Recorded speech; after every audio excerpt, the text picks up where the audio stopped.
Sa ngayon mga kaibigan, meron tayong tinatawag na phase 1, no? Ang ating esplanade, itong tinututungan ko. Phase 1, ang ating phase 2 at natapos na yung paglalagay nila ng mga poste na itutusok na po nila doon sa ilog ang ating phase 2. Mamaya po nandito na po ulit ang ating ang ating malaking barge, no? Wala pa, di pa dumating yung mga poste at ihatid siguro dito mamaya or bukas, pangalawa, ano?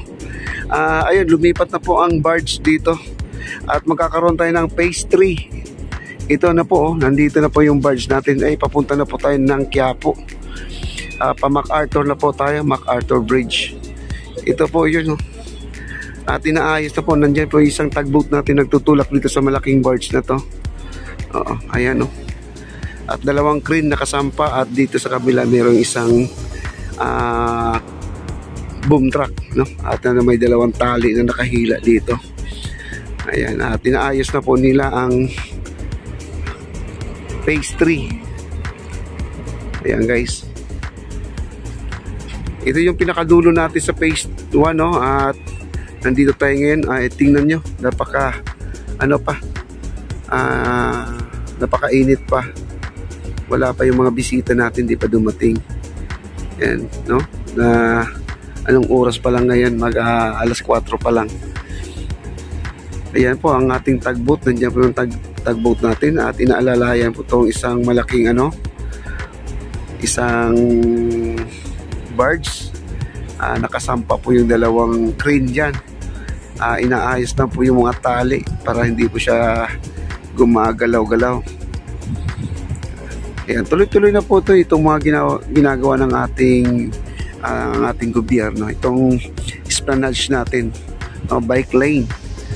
Sana po matapos po sa 2028, sana po, kasi ang sabi naman daw nila 2030. Tingnan na po natin. Di po natin masusure kung talagang mayroon kasi mga project na target nila ganitong taon na ito, minsan hindi na susunod, pero sana naman po ay masunod itong 2030. Narinig ko lang yan po, wala pa tayong exact na taon na matatapos itong 25 kilometers papuntang Guadalupe. Ayan guys, nandito na yung mga bakal pala, marami na silang bakal ng mga nakatupi dyan, nakabaluktot na. Ayan guys, wow.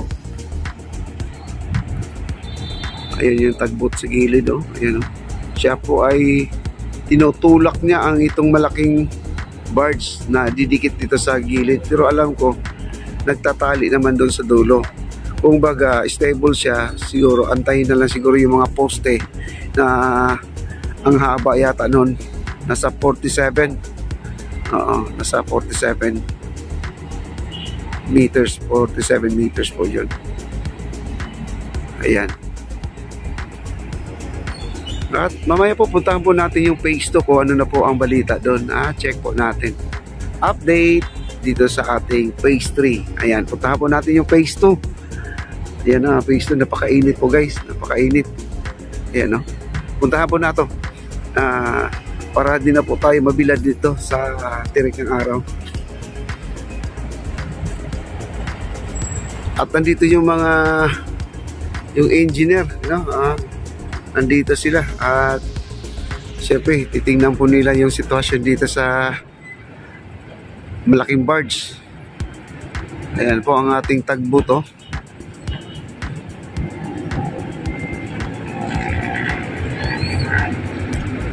ayan. Ayan, nakikita nyo MacArthur, may dumaan pa na mga sasakyan doon sa ibabaw ng tulay. Yan pong papuntang Ongpin. Papuntang Ongpin po yan. Ayan, okay. Ito na may papuntang post office, papuntang kanan. At umatras po ang ating tugboat. Ayan yung ating tugboat, umatras po siya. Siguro hindi maayos yung pagkatulak. Ngayon umabante siya ulit mga kaibigan. Ayan, umabante, ayun. Ayun. Yan, dinumbol na po niya mga kaibigan. Natulak na po niya. Oh.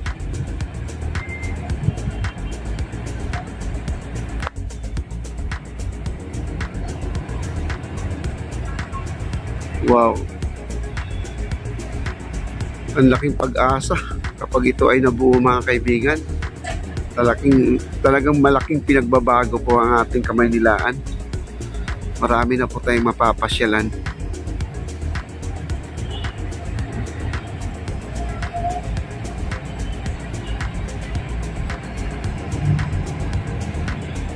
Yan guys.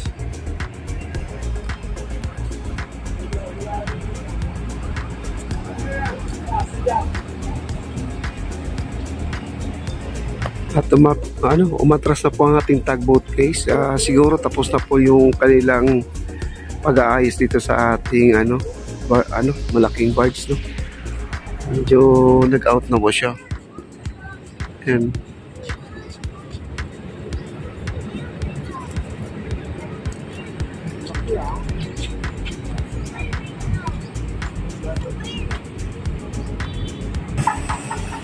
Alright guys, nandito na po tayo sa phase 2. Ayan ang phase 2, nakikita po natin dito, no, na napaka-alikabok po doon. Hindi na po tayo pwede pumunta. May naghahasa ng mga simento or bakal, nagpuputo po sila. At dito yung, ayan, may bagong dating pala mga poste. Ang dami, oh. Ayan. Daming poste.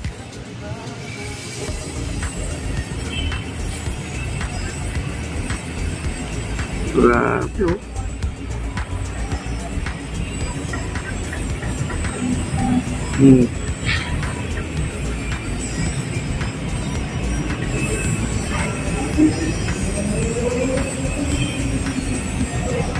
Ang dami poste. Nasa 30 po yung nakasampa dyan sa barge na yan. 30 na poste yan. Mahigit po. Ang dami, oh. At kinapos siguro sila ng poste dito kasi napakahaba kasi ito mga kaibigan. Ito yung pinakamahabang esplanade ngayon dito sa sa Kamaynilaan. Ang haba niya papunta doon sa may Binondo Bridge po guys. Ayun ang ating Binondo Bridge, napakaganda.